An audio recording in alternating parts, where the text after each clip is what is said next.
How did you feel when you first took the Shahada? How did you hear about Islam for the first time? Before you become Muslim, I guess that you were dating, you ate pork, and you also drink alcohol, I guess. Was it difficult for you to stop all this when you become Muslim? I would cross the street if I saw a woman wearing a hijab in London. That's how bad my mind was affected by the media in the UK. If there was a chance to speak to whole non-Muslims in the world, what would you like to say if you had a 1 minute?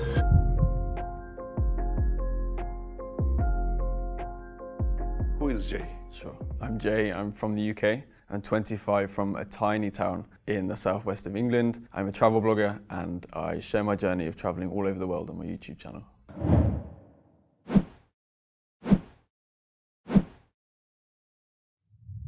What is the aim of the Jay? Why are you traveling that much? I hopefully, inshallah, will change the negative perceptions about Muslims all across the world. I post on YouTube and my Instagram all the positive things about the culture, the food, the people, the way of life to hopefully change perceptions back in the UK. Back in the UK and America, perceptions about Muslims are incredibly negative and hopefully, inshallah, I will change that. In one of your videos, you said that you love Pakistan and Turkey more than other countries. What is the reason for that? Why Pakistan and Turkey? I think I love Pakistan so much because, again, I never heard anything positive about this country. The main things I heard were terrorism and war and violence. And I went there and all of my expectations were beat. Everyone was so kind, so nice. The food was some of the best I've ever had in the whole world. And I felt such genuine love from these people. And the same with Turkey. Those two countries are my favourite because of the people, the food and the culture. I could talk about the mosques. I love the mosques here. I feel incredible here. And I took my Shahada in the Süleymaniye Mosque in Istanbul. MashaAllah. So I think that's why I have such a connection to these two countries, especially Turkey, because Istanbul changed my life. It's where I took my Shahada, it's where I made the best decision of my life. Instead of eating cornflakes in United States or United Kingdom, Yes. you prefer to eat kebab in Turkey. Yes, evet. What was the most interesting thing that you have shocked when you visited those countries, Pakistan, Mexico, Turkey, Egypt? Start with Mexico, right? Sure. Mexico is completely different to any of the other countries I've been to. Muslims are not widely shown in the media or even on the streets. I only managed to visit one mosque when I was in Mexico City. So the thing that was the strangest for me in Mexico was not being able to meet so many Muslims. In Egypt, Pakistan, Turkey, United Arab Emirates, they are everywhere and I've made some of the best friends here. How did you hear about Islam for the first time? That goes back probably 20 years when we go back to the story of 9/11. The first time I heard about Islam in a very negative way. And if we're talking more of a positive thing, I learned about Islam probably 3 years ago from traveling, meeting these people. And then I really learned about Islam when I read the Quran last year during lockdown. How did you perceive Islam before you became a Muslim? Did you have any prejudice? Yes, I had very negative perceptions about Muslims.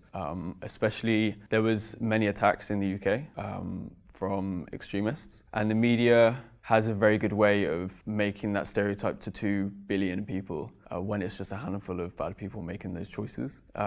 I would cross the street if I saw a woman wearing a hijab in London. That's how bad my mind was affected by the media in the UK because I didn't give myself the opportunity to really learn what Islam was about. And thankfully over the past 3 years I've really learned and discovered exactly what Islam is, and that's the religion of peace. What was the thing that made you interested in Islam? Originally, it was meeting the people when I travelled.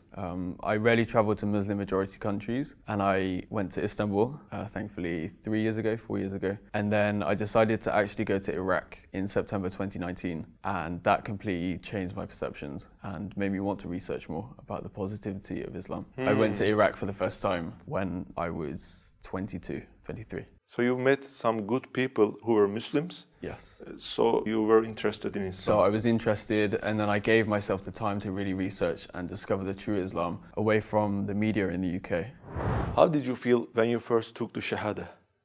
The most immense sense of happiness and peace. And I don't think I've come to a point where I've been so happy and so alive. It was the best feeling in the world. So before I entered the mosque, I was an atheist. My life didn't have much meaning. I didn't believe there was a creator.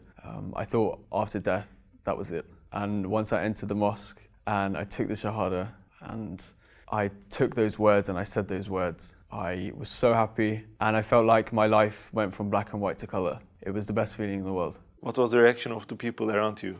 So happy. They were clapping, they were smiling. People inside the mosque were watching and they heard and they were clapping and were so happy for me. What was the reaction, especially your family, your mom, your dad, your sister, your brother? Thankfully, I have the most supportive family and supportive friends in the world. So I told my sister first, originally. So I actually opened Snapchat. I was currently in Istanbul and I just directly messaged my sister first. I said I became Muslim and her reaction was so good. She then FaceTimed me and showed her elated happiness for me. I just can't understand why she's doing this. It's not a good, positive thing for them because the image of Islam is not good for them, I think. It's not good. So what's the reason that she becomes happy? Because she's seen my work, she's seen who I've met and she's heard my stories. And now I've taught them not to realise that the media is wrong. Like, the media is so wrong. They've now learnt to take my videos, my stories and my ideas as the truth rather than the media. What about your mother, your dad? Yeah, so my dad actually left when I was 1. He moved to Australia, so I haven't actually had contact with him. He doesn't know to this day. But my mum, I called her and I told her over the phone. I actually made a video about that and her reaction. It took me 3 times to actually call her and for her to pick up, and my nerves were... You couldn't say. I was struggling so hard, but I told her, and her exact words were something along the lines of, I'm smiling like a Cheshire cat, and Cheshire cats are very much known to be always happy, always chirpy, always funny, and that was her exact words actually, I'm smiling like a Cheshire cat. And from that day onwards, I have never had a bad word said. I've never had a bad idea said about Islam to me, and I'm very grateful that my friends and family were so happy and are still with me to this day, because it would have made my journey a lot harder if I didn't have them by my side with me. In Islam, we have to pray, we have to fast during Ramadan, and we have some other things. Did any of them seem difficult to you before you become Muslim? Yes, they all seemed incredibly overwhelming.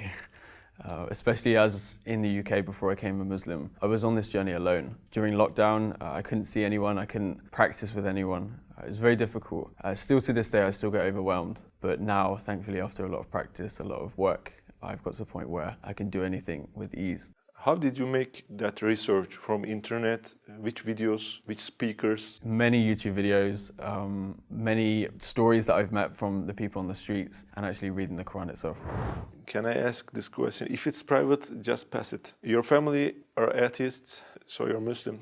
What do you feel about them? Are you praying that they become Muslim someday? Are you telling the truths of Islam to them? Of course I am.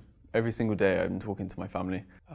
I wish though one day I could talk to my dad about the journey I've been on and talk to him about Islam and the real Islam, because I'm scared he still has perception about Islam, and one day I hope to change that. And I know thousands of people will watch this episode, and I hope they pray for my friends and family to hopefully find the beautiful journey of Islam one day in their life. Inshallah.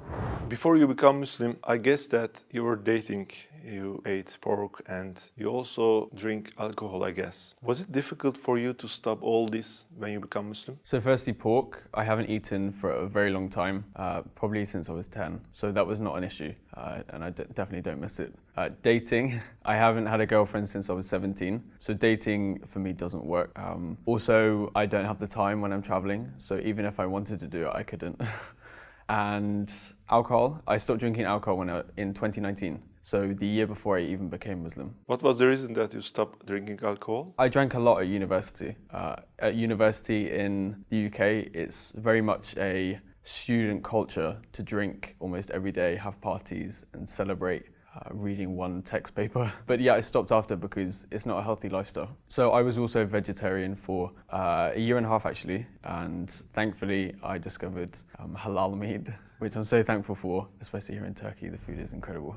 You have a YouTube account and Instagram account, and you're popular. I guess that you have messages who wants to date with you. Am I right? Yes, every single day. What is your reaction to them? I don't reply, or I block, because people shouldn't be asking me that.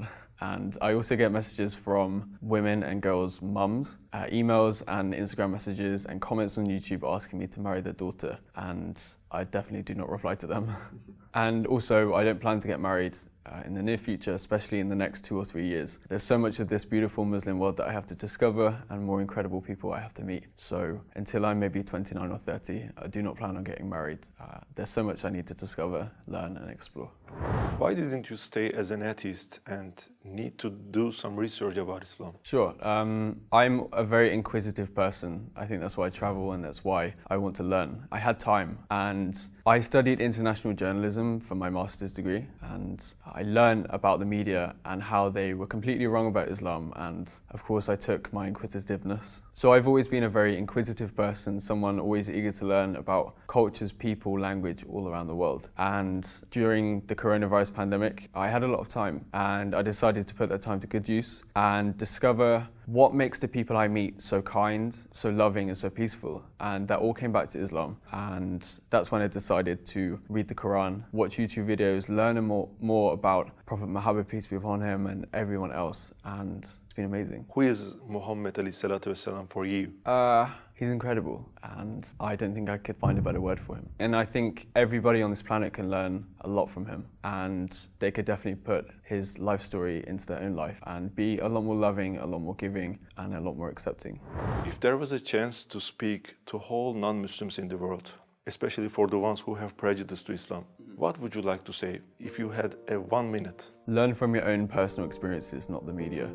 Travel the world, travel to Muslim majority countries, and give yourself the opportunity and the time to speak to Muslims and learn about their journey, their stories and their life, because I promise it will never be what the media says. And also when you travel around the world and if you see any kind of negativity, just know that Islam is perfect and Muslims are not. We are very nice to meet you, brother. Thank you so much. Your journey, your story is very interesting. Inshallah, your aim is great. Inshallah, you will be succeeded, brother. Inshallah, I can keep doing this until the whole world finally has a positive view of Islam.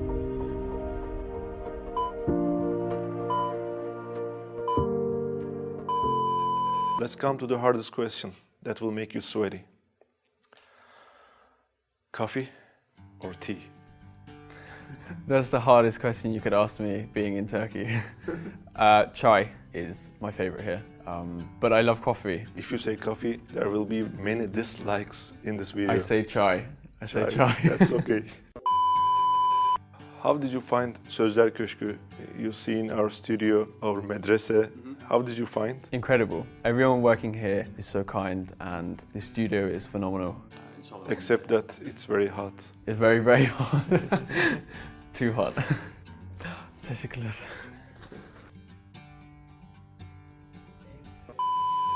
What would you recommend to new Muslims or the people? Sorry. Did I make an English pronunciation wrong and you're laughing No, at that? you keep laughing. This is a real serious problem, brother. You will understand me when you got married. Yeah.